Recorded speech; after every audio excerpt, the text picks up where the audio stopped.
अस्सलाम वालेकुम and welcome to वेबसेस। आज का जो हमारा टॉपिक है वो पाकिस्तान की इकोनॉमिक सिचुएशन है और उसमें जो इम्पोर्टेंट चीज़ मैं डिस्कस करूँगा वो उस इकोनॉमिक सिचुएशन के पीछे हमारी जो पास्ट में हमने मिस्टेक्स की हैं या जो रीजन बनी हैं जिसकी वजह से हम लोग आज इस एज पे खड़े हैं कि हम लोग डिफ़ॉल्ट कर सकते हैं। आल्दो अब कुछ अच्छी न्यूज़ आना शुरू हो गई हैं, लेकिन फिर भी हम लोग इस सिचुएशन में पहुँचे कैसे और इसके पीछे क्या रीजंस थी उसको डिस्कस करेंगे। उसके बाद जो प्रेडिक्शन है आईएमएफ की related to our growth rate, हमारी जो प्रोग्रेस है कमिंग फिस्कल ईयर में वो क्या है उस पर थोड़ी सी बात करेंगे। और जो स्टाफ लेवल एग्रीमेंट चल रहा था वो कहाँ तक पहुँचा है वो हम लोग डिस्कस करेंगे। So let's start. आईएमएफ के साथ जो हमारा स्टाफ लेवल एग्रीमेंट चल रहा था वो अभी तक कंप्लीट नहीं हुआ, लेकिन उसमें प्रोग्रेस काफ़ी सारी हुई है और उम्मीद ये है कि आने वाले कुछ दिनों में हमें वो जो 6.5 बिलियन डॉलर वाला पैकेज मिलना था उसका जो लास्ट 1.1 बिलियन डॉलर रह गया था वो हमें अब मिल जाएगा। उम्मीद ये की जा सकती है क्योंकि आईएमएफ ने भी अश्योरिटी दी है कि हम लोग करीब पहुंच रहे हैं डील के और इसहाक डार साहब ने भी इस चीज़ को कंफर्म किया है। We are about to close the deal.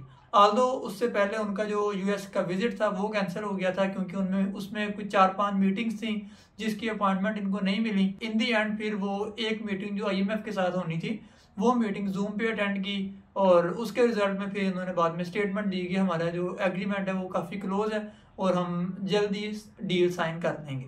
लेकिन द पॉइंट इज़ कि आईएमएफ ने तब तक हमें कोई पैसा नहीं दिया जब तक उन्होंने जो अपनी कंडीशंस थी वो पूरी नहीं करवा दी।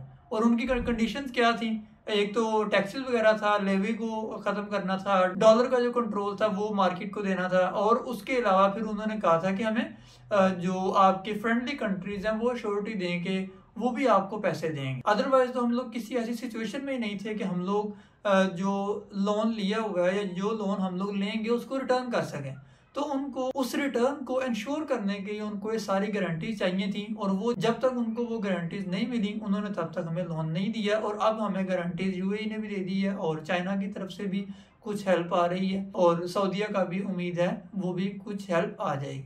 सो इस तरह करके उन्होंने अपनी पूरी बात मनवाई है और उसके बाद हमें लोन दिया। उसके बाद अगर हम जो ग्रोथ रेट प्रेडिक्शन आईएमएफ ने की है उसको डिस्कस कर लें तो आईएमएफ ने हमारी इस फिस्कल ईयर की जो ग्रोथ रेट है वो 0.5 प्रेडिक्ट की है। और ये सिर्फ आईएमएफ ने ही प्रेडिक्ट नहीं की बल्कि उसके अलावा वर्ल्ड बैंक ने 0.4% प्रेडिक्ट की है और जो एशियन डेवलपमेंट बैंक है उसने 0.6%। तो तीनों तरफ से तीनों इंटरनेशनल बॉडीज हैं। हम इसमें किसी किस्म की कोई ये नहीं कह सकते कि स्टैट्स जो है वो फैब्रिकेट किए गए हैं, कोई डाटा मैनूवर हुआ है, कुछ भी नहीं इस तरह से।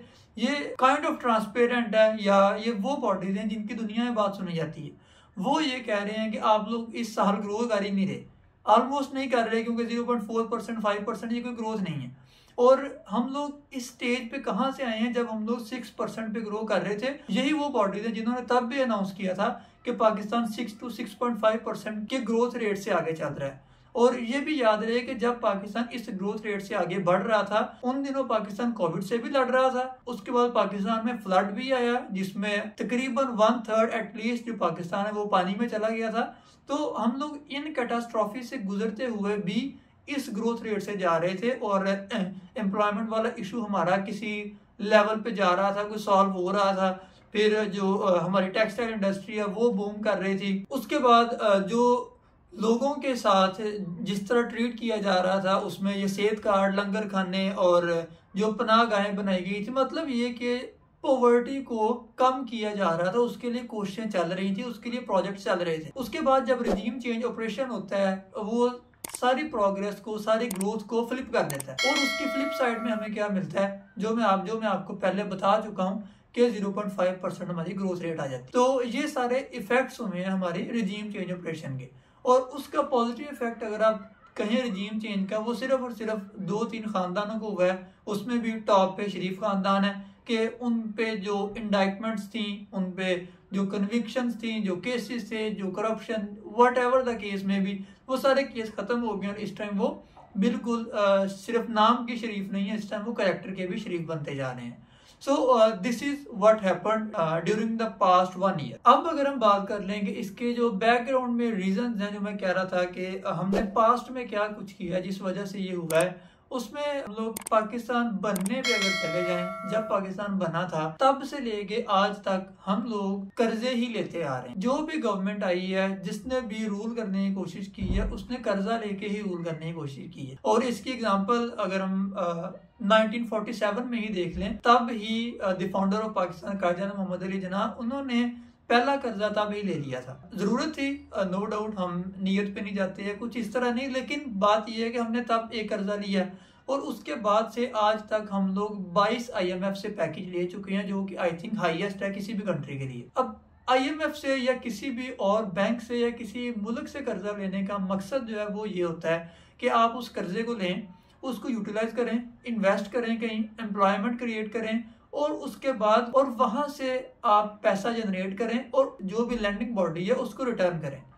लेकिन पाकिस्तान में क्या हो रहा है कि एक सर्कल चल रहा है, एक विशियस साइकिल चल रहा है, जिसमें कर्जा इधर से आ रहा है तो उसको जा रहा है, उधर से आ रहा है तो इसको जा रहा है, इधर से आ रहा है उधर जा रहा है। मतलब ये कि हमने सारी जो हमारी इकोनॉमी है वो सारी डेट बेस्ड इकोनॉमी है। हम कर्जा एक तरफ से लेते हैं, वो अपनी ग्रोथ के लिए नहीं ले रहे होते, दूसरे को वापस करने के लिए ले रहे होते हैं। ये हमारी सिचुएशन है और अभी तक यही सिचुएशन चल रही है। हमने किसी ऐसी जगह कोई इन्वेस्टमेंट नहीं की जिसके रिजल्ट में हम ये कह सकें कि हमारे जो कर्जे हैं वो कम हो जाएंगे। कुछ इस तरह से अभी तक नहीं हुआ। I hope in the coming years कुछ इस तरह की डेवलपमेंट हो। अब जो मैंने इसको पाकिस्तान बनने से रिलेट किया वो इसलिए किया कि अगर आप तब से अब तक देख लें, हमारे साथ दो मुल्क चले हैं, एक इंडिया था, एक बांग्लादेश था। ये दोनों वो कंट्रीज हैं, इंडिया हमारे साथ ही बना और जो बांग्लादेश है वो 71 में बना। जब से ये दोनों मुल्क बने हैं, इन दोनों की ग्रोथ रेट और हमारी ग्रोथ रेट में बहुत डिफरेंस है। इंडिया कंटिन्यूसली 9% ग्रोथ रेट के अराउंड वो ग्रो करता है और बांग्लादेश की भी 8% के अराउंड चल रही है अब। और बांग्लादेश ने यहाँ तक क्लेम किया है कि हम लोग साउथ एशिया की सुपर पावर बनेंगे। तो अगर बांग्लादेश और इंडिया जो कि हमारे ही एरिया में रहते हैं, जो कि तकरीबन हम जैसे मसाइल को ही फेस कर रहे होंगे, क्योंकि अगर आप मुसलमान कंट्री की बात करें तो बांग्लादेश भी एक मुस्लिम कंट्री है, लेकिन उसकी अगर हिस्ट्री में जाए तो कुछ चीज़ें चेंज हो जाती हैं। लेकिन उन्होंने अपना एक टारगेट रखा और उस टारगेट को अचीव करने के लिए जो कर सकते थे वो किया। हमारी तरह हमने क्या किया, हमने गलतियां की और कंटिन्यूसली गलतियां करते रहे। हम लोग कीचड़ उछालते रहे एक दूसरे पे, हम लोग एक दूसरे को नीचा दिखाते रहे, हम लोग अपने आप को बचाने के लिए आइन चेंज करते रहे, कानून बदलते रहे, लेजिस्लेशन सारी अपनी मर्जी ही करते रहे। किसी ने ये नहीं सोचा कि मुल्क के लिए कौन सा कानून फिट है और इस पे सारे के सारे मुत्तफिक होंगे, इस पे कंसेंसस होना चाहिए, कोई बंदा इसको चेंज नहीं करेगा। इस तरह की कोई पॉलिसी नहीं आई। जो भी गवर्नमेंट आई उसने अपने हिसाब से चीजें एडजस्ट, और यही अभी तक चलता आ रहा है। हमने किसी गलती से कुछ नहीं सीखा। और एक दौर था जब बांग्लादेश आजाद हुआ था, आजाद नहीं बना था, तब पाकिस्तान में ये कहा जाता था कि इनकी आबादी बहुत ज्यादा है, ये घुटनों के बाद हमारे पास वापस आएंगे। ये हमारा उनके बारे में ख्याल था कि वो लोग हमें वापस आगे ज्वाइन करेंगे। लेकिन उन्होंने क्या किया कि उन्होंने अपना मुल्क बनाया, चलाया, लीड किया और इस टाइम वो दुनिया में उनकी एक्सपोर्ट जा रही है। इधर मैं काफ़ी सारी चीज़ें देखता हूँ जो कि बांग्लादेश से बनी हुई है और जो कि अब आज से 10-15 साल पहले चले जाएं तो पाकिस्तान से बनी हुई मिलती थी। ये जो ट्रेंड शिफ्ट हुआ है, इस पर मैंने पहले भी शायद एक वीडियो में बात की हुई है। ट्रेंड शिफ्ट हुआ है और अब हमारे पास कस्टमर दुनिया से कम है, बांग्लादेश के पास ज़्यादा है। और इंडिया तो वैसे ही लीड कर रहा है, उसमें तो हमें कोई दो राय रखनी नहीं चाहिए। हमें उनके साथ मुकाबला नहीं करना चाहिए, बल्कि हमें खुद सीखना चाहिए और खुद ग्रो करना चाहिए। उसके अलावा इंडिया में आईटी आप देख लें, जितने बड़े आईटी के हब हैं वहां पे सीईओ इंडिया के हैं।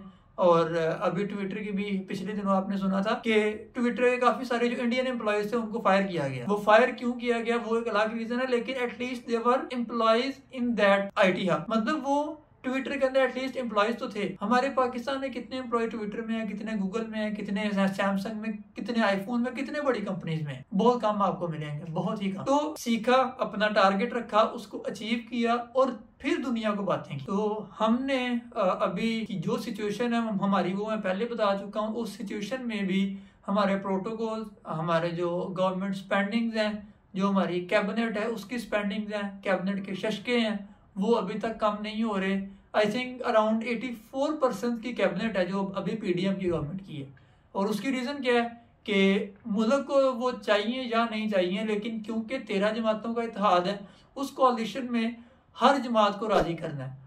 तो हर एक जो पार्टी है उसको कोई ना कोई सीट देना ज़रूरी है, उसको कोई ना कोई पोजीशन देना ज़रूरी है, और वो दे रहे हैं। जब तक हम लोग एक दूसरे की खुशी को प्रायोरिटी देंगे रादर दैन कंट्री, जब हम मुल्क को सेकेंडरी प्रायोरिटी पे रखेंगे और प्राइमरी हमारी जो प्रायोरिटी है वो हमारे अपने दोस्त होंगे, हमारी अपनी पार्टी होगी, हमारा अपना इत्तेहाद होगा, तो उसके रिजल्ट फिर यही निकलेंगे जो कि अब हमें मिल रहे हैं।